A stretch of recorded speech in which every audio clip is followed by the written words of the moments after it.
Hi. Hi. Would you introduce yourself and just tell everybody where you were at, what was going on when you first got started? Sure. Yeah. My name is Aubrey Nash. I'm from Eugene, Oregon. Go Ducks. If you're from Eugene, you have to work that into every conversation. Well, you can say it again. I didn't hear it. Go Ducks. Oh, go Ducks. Yeah. Oh, yeah, Ducks. Last year was my first main event. When I arrived, I was scared because I had only really had my lending license for about a year, but it had only really been using it for about 6 months because I had also been the accountant for the construction, mortgage, heating and cooling, rental, and personal information for my bosses. Well, that's a mouthful. Yeah, it's an interesting life. Yeah. And so my boss had approached me and said, hey, why don't you take your test? I'll pay for it. If you close 5 loans in the first year, then you don't have to pay me back. I'm like, well, of course I'm going to do it. This time last year, the construction company was really slow, and so my boss told me I needed to go down to part-time, and why don't I spend the other 20 hours of my day seeing what I could make of the mortgage side of my life. Well, thanks for the opportunity. Exactly. And so I didn't know what to do. He had been in the mortgage industry for about 15 years, but he was so busy doing everything else. His advice to me was go meet as many realtors as you can and see what happens. Oh, thank you. Yes, exactly. So I met as many realtors as I could and nothing happened. Yeah. That sounds right. There's a formula for starvation. Exactly, yeah. Go meet the poor. Yeah, I had...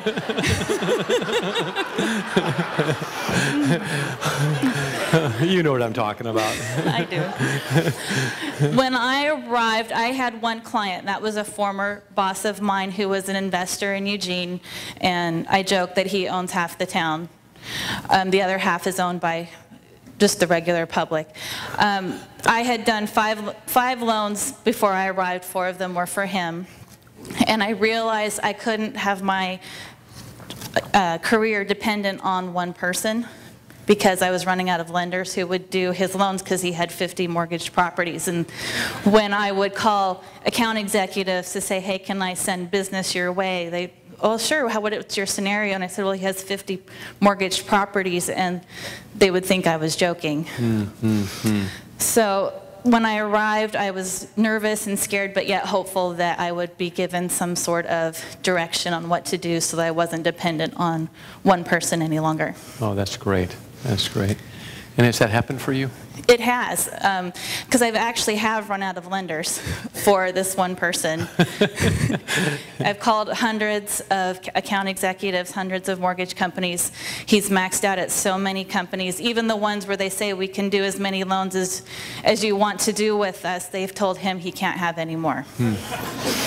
He's got the asterisk next to his name. Yeah, he's the only person that any of these account executives have ever heard of where World Savings has said we can't do any more loans for you. But yeah, I am no longer dependent on him. I am able to expand my horizons a little bit and have expanded my business enough to where if I have a loan for Bill, then I have a loan for him. But otherwise, I'm busy working with other people too in town. God, what does that feel like? It feels wonderful. Yeah. Because I was so worried. What happens when Bill retires? Absolutely. What happens if... What happens if Bill sneezes or falls down? What happens if Bill dies? And the great thing has been, yeah, that I'm no longer dependent on him, and also since I was a former employee, you know, I felt that I still was working for him in that aspect of it and not necessarily as his mortgage consultant. Yeah, right. You're more of a go-for. I was, yeah. It was how cheap can you do the loans for me if I gave you 24 loans in a year? Yeah, right. Not really an advisor. Exactly. It was, here's a new property, 30-year fixed rate. Yeah. What's the lowest you can do? Give me a par rate. Charge me 1%. Yeah. Well, we're grateful that he got you started. Exactly. And we have a plan to not get rid of, but to move away from Bill. Yes. Yeah. Which is healthy for Bill, too. It is. What will cause Bill to do is find either someone who will replace you or him to cultivate better relationships with people as opposed to just go for us. Exactly, and over the past even 2 years, I have gotten the courage to tell him that I am worth more than what he's paying me. Yeah. I have increased my commission from 0.5% to a full percent actually for all of his loans. And just by approaching him and saying, hey, I am worth more than this, and if you can't pay me more, then I'm not going to do any more loans for you. Wow, it sounds like yeah, that's good. It sounds like Shawshank Redemption Day. I was shaking in my boots when I said that. But look, you got out. You're free. You're out of jail. I am. Bill's house. Yes. So, and how has the newsletter helped you, Aubrey? It has been really great. It has. Before I became a member, I was not keeping in touch with anybody. Most of my family had no idea what I was doing. They knew I was an accountant, a bookkeeper. They didn't know I was even attempting to do the lending industry at all. And so when I first talked to Kara, my coach, she said, the first thing you need to do is tell your family and friends what you're doing, and we'll do that through the newsletter and through a letter that you send with your newsletter. And so I've gotten really great response from family and friends with that. Well, let me show you what we're looking at here. This is Aubrey's home newsletter right here, and you can see it looks like a newspaper because that's what people are familiar with reading. So you want to make it a context that they trust. If it's in print, it must be true. And the mistake that most people make when they're creating a newsletter is they make it try to win graphic awards as opposed to get read. And so what we've done is we've just taken the same template as a newspaper or magazine article, and you can see up on top there's says what's on your shopping list, and inside the newsletter, and then you open it up and you can see just good life articles. And you got your quiz there. Any thoughts around your quiz, or how you doing with that? It's pretty funny because basically the same 2 people answer the quiz question every month. That's cute. And so for the past 6 months, they basically have alternated who won. So I'm taking a month off this year of actually offering a prize. But I did keep the quiz question in there, and I figure in a couple months I will put the prize back in there just to make it new again for people. Or, so I think it's so cute you're doing that. And you could take their picture and put them in the next newsletter and just say that they're the permanent winners, whether they respond or not. Yeah. And you're looking for 2 new people to respond this month. Yeah, please, somebody else call. My mom even won 1 month, and she said, am I eligible because I'm family? And I said, of course you're eligible. And then she actually won, and she said, can I enter again? I said, of course you can. And she didn't win. I think she was the first one to win 2 months in a row. Oh, okay, good. Well, you know what? That's the kind of stuff that you're right about. You have a little article in there with your picture of mom. Meet the 2-time winner and my mom. Right. And she would be delighted to be. She's as quiet and shy as she is, she's hilarious, and so I think she would just be tickled pink that she would be featured in the newsletter. Wouldn't that be great? Yeah. Another thing I did was they have the Client of the Month thing. I don't have it in this month's edition, but one edition I did have a Client of the Month section, and I did make Bill a Client of the Month because he had referred 3 people to me that month. And the day he would have gotten the newsletter, I got an email from him so excited that he had gone from just a client to my Client of the Month, and how wonderful that was, and that I would think of him in that way. That's nice. So he's got hope. Yeah, there's hope for him. And the great thing too is that their company's doing a lot of lease to option sales of all their rentals, and I am the first one he sends those clients to. I'm the first one he sends his employees to.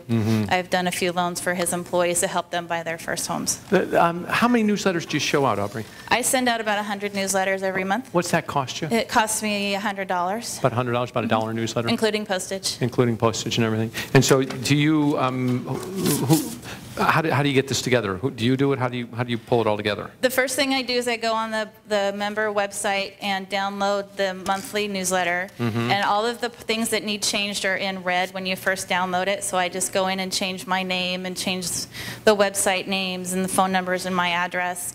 And then I read through all of the articles to make sure. It's important to know what you have in your newsletter. Yeah, this is important I in learned case you bump into somebody who read it. Yeah, I learned that the hard way. How did you learn that? Somebody said, hey, I love that article on, I don't remember what the article was. And of course, you didn't read it. Yeah, in your newsletter. And I said, okay, thank you. And then I ran home and read it and thought, oh, that's why they liked it. Yeah. It's funny, they actually think you wrote it. Oh, I get so many compliments. People wonder how I have the time to write the articles. Yeah.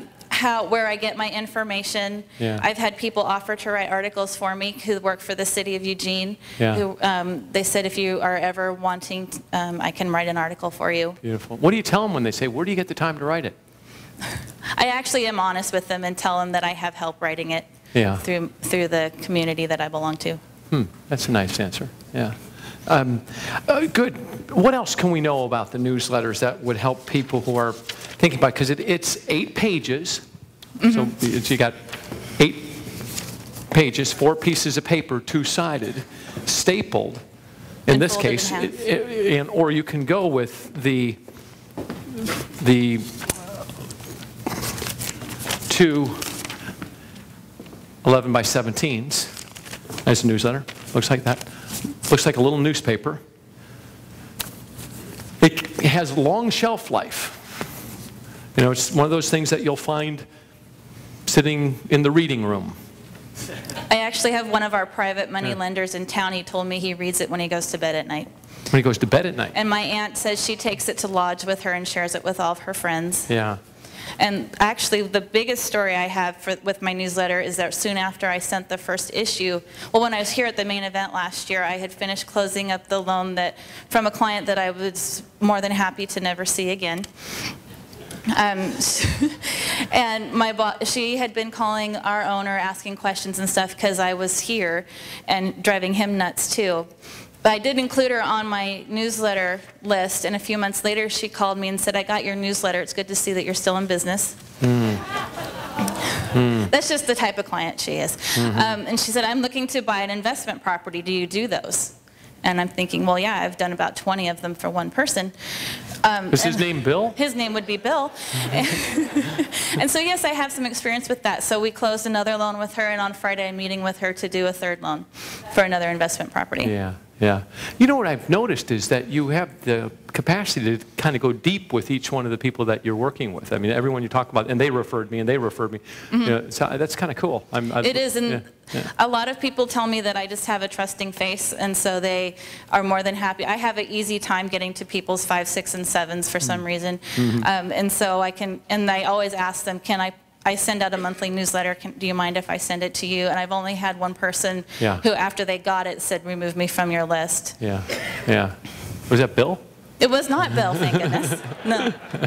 I'm just kidding. It was one of his employees. You're great. Hey, thank you so much for your you. contribution. Would you give her a nice round of applause?